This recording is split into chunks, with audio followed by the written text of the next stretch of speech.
This video is sponsored by Card Kingdom. You can find all the cards in this video in their store by using the links in the description below.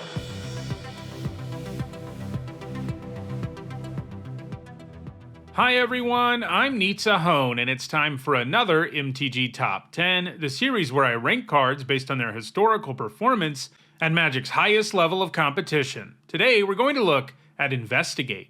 Before we get into today's list, let's investigate this video's special sponsor, Kaiju Kaizen, an exciting and innovative new digital game that you can play for free.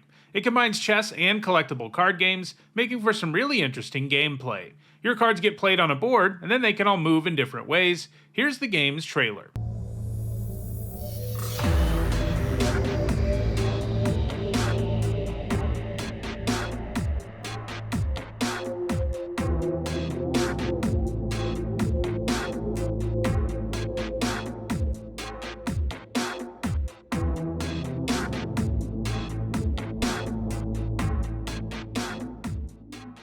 If Kaiju Kaizen looks awesome to you, you should try out this fascinating game. If you join the Discord, you also get 3 free packs. You can find a link for Kaiju Kaizen and the Discord in the description. Alright, let's get back to the video. With Murders at Karlov Manor's release later this week, I thought it would be a good time to take a look at Investigate, which is prominently featured in this new set, which makes sense, as detectives and investigation are the primary themes in the story. This video will give you a feeling for where cards with the mechanics stand now, so we can start to speculate about where the new Investigate cards will end up. Investigate made its debut in Shadows over Innistrad, another investigation-centric set where the main mystery was, what's happening on Innistrad? Spoiler alert, it turns out the influence of the Eldrazi was affecting the plane. When you investigate, you create an artifact token that lets you pay 2 and sacrifice it to draw a card. This mechanic has ended up representing a big moment in Magic design. While it wasn't the first time they used non-creature artifact tokens, that was Gold, which appeared on 2 cards in Journey into Nyx, Investigate was the first time where one of the set's main mechanics was all about an artifact token, something that's become really commonplace in the years since. Personally, it's one of my all-time favorite mechanics, so I'm excited to see it return in a big way in Murders at Karlov Manor. To be eligible for this list, a card had to have Investigate. Not counting Karlov Manor, there are 62 cards with the mechanic, and in this video we'll look at the 10 that have left the biggest impact on competitive Magic. Before we get started, here's a quick reminder on how I score cards in these videos.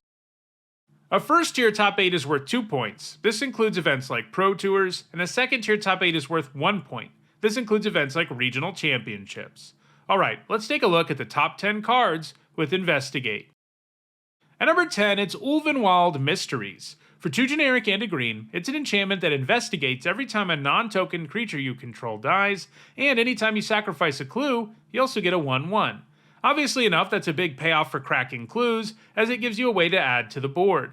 Mysteries saw play in standard Aristocrats decks, which were all about sacrificing a bunch of creatures. Obviously enough, in a deck running Nantuko Husk and the like, being able to get clues when you sacrifice creatures is big, especially because they can potentially give you even more bodies to sacrifice. If you've got your Zulaport Cutthroat in play, your opponent can be dead in a hurry. Ulvenwald Mysteries hasn't gained any points since 2016, and it's a card that will very likely be falling off of this list as a result of Karlov Manor.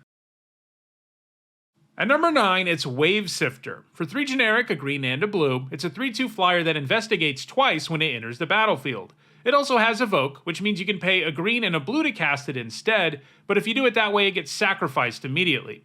In other words, you can evoke it just to get the clue tokens. It's from Modern Horizons 2, which means the only 60 card formats it's legal in are Modern Legacy and Vintage, and it's gained all of its points in Modern Glimpse of Tomorrow decks. This deck is all about putting as many permanents into play as possible, and then cascading into Glimpse of Tomorrow.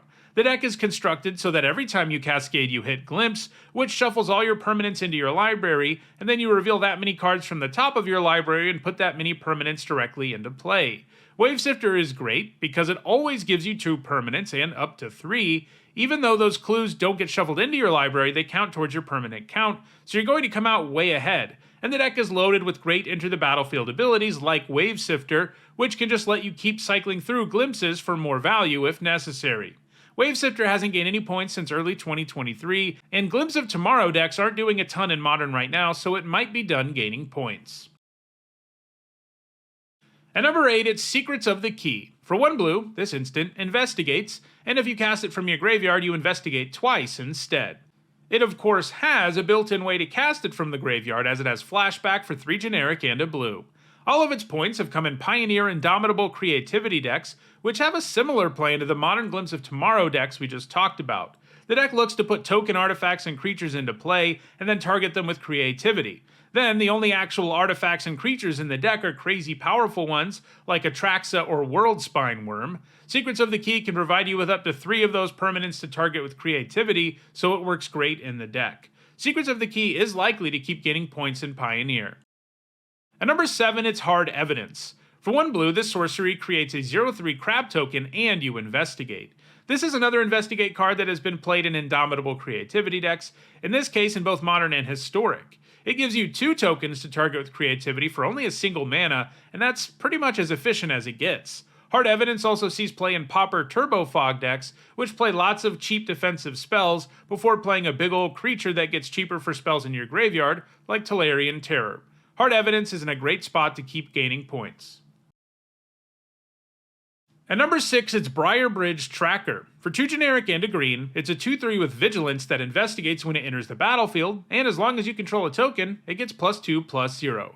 That power boost counts the clue token, of course, so this will generally be a 3 mana 4/3 with Vigilance, but it also counts other tokens. This is obviously a pretty nice rate, as you get a creature with solid stats that can give you a 2-for-1. It's seen significant play in Standard, primarily in green aggro decks, and the Tracker has some more time in Standard, so it's likely to continue to add to its score. However, it hasn't done much outside of Standard, and so far it doesn't have any points in 2024.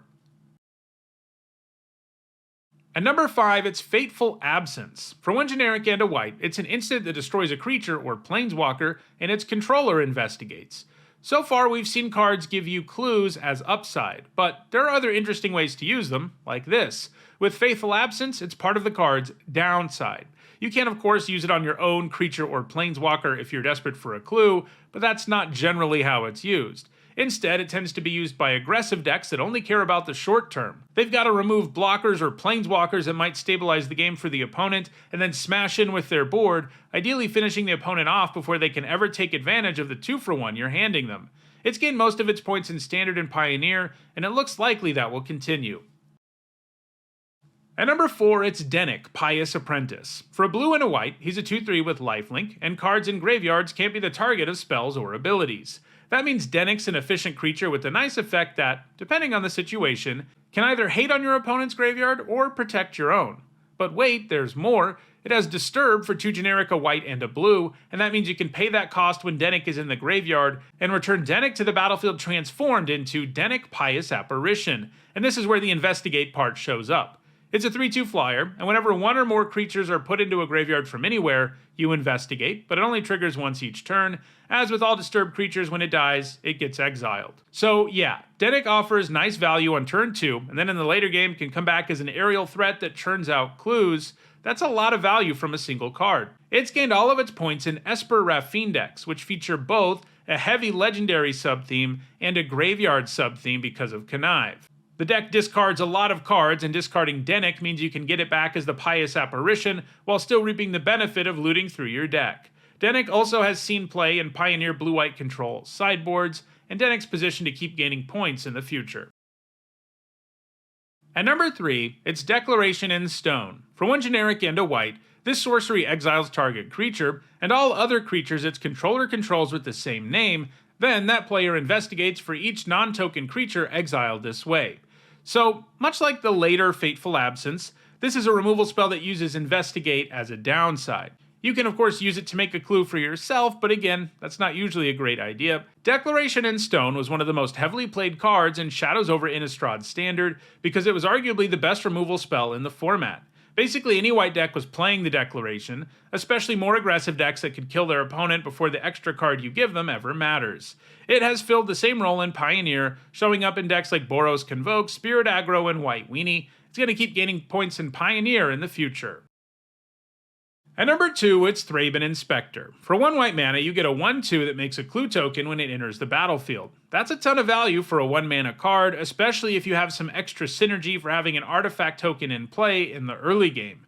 it was pretty much a staple when it was in Standard, showing up in just about any creature-based deck that had white in it. The Inspector also gained a few points in Modern Humans decks between 2017 and 2018, and more recently it's found its way into Pioneer and Modern Boros Convoke decks. It's gonna keep gaining points.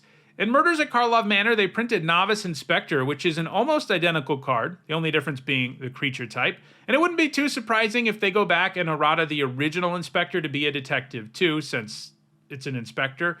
Still, they couldn't reprint the card directly because Thraben is a place on Innistrad, and that's a tough break for Thraben Inspector because another run through Standard would probably have propelled it to the number 1 slot on this list.